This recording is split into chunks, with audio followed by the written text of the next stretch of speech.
ఆవు మాంసము, పంది కొవ్వు ఇలాంటివి కలిసాయంటే చాలామంది వెజిటేరియన్స్ ఉంటారు, బ్రాహ్మణ్స్ ఉంటారు. చాలా సంప్రదాయంగా భక్తితో గుడికి వెళ్తారు, దేవుణ్ణి దండం పెట్టుకుంటారు, తర్వాత అంత పవిత్రంగా ప్రసాదాన్ని భావిస్తారు. అట్లాంటి ప్రసాదం విషయంలో ఇట్లాంటివి చేయడం అనేది చాలా దారుణం అండి. దాన్ని ఖచ్చితంగా సమాజం అంతా ఖండించాలి. దాని విషయంలో ప్రభుత్వం ఖచ్చితంగా విచారణ చేపట్టాలి, ఎవరిని వదలకూడదు. జరిగితే మాత్రం చాలా మహాపాపం అండి. దేవుడి విషయంలో మాత్రం మనం సహించరాని తప్పే అండి.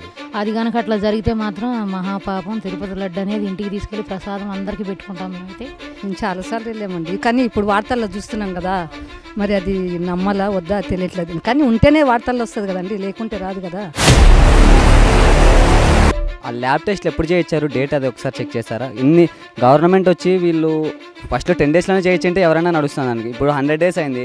పాలన డైవర్ట్ చేయడానికని చేస్తున్నారని, కొద్దిగా రాజకీయపూర్వంగా చేస్తున్నారని ఇది అనుకుంటున్నాను. ఈ లడ్డు విషయంలో అలాంటి తప్పు పనులు చేయకూడదు కదా గవర్నమెంట్ అనేది. నిజమనే, కాకపోతే ఇది ఇక్కడి నుంచి కాదు కదా, సెంట్రల్ గవర్నమెంట్ నుంచి రిపోర్ట్ వచ్చింది. అది ఎంతవరకు ఫేక్ అవుతుంది చెప్పండి మీరు. మతం వేరు అట్లా, అందుకని ఆయనకు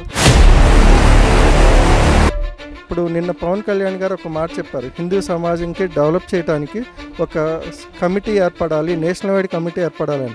నాకు అది పాయింట్ చాలా బాగా నచ్చింది. అటువంటిది ఖచ్చితంగా చేసి తీరాలి. ఈ అధికారులు ఎవరైతే పాలు పంచుకున్నారో ఈ చర్యలో వాళ్ళని కఠినంగా శిక్షించాల్సి ఉంటుంది. అయి ఉండొచ్చు, ఎందుకంటే ఆ పాత ప్రభుత్వం ఉన్న సీఎంఏ ప్రసాదం చేతితో తినలేదు, అసలు చేతిలో పెడితే పక్కకు పెట్టారు.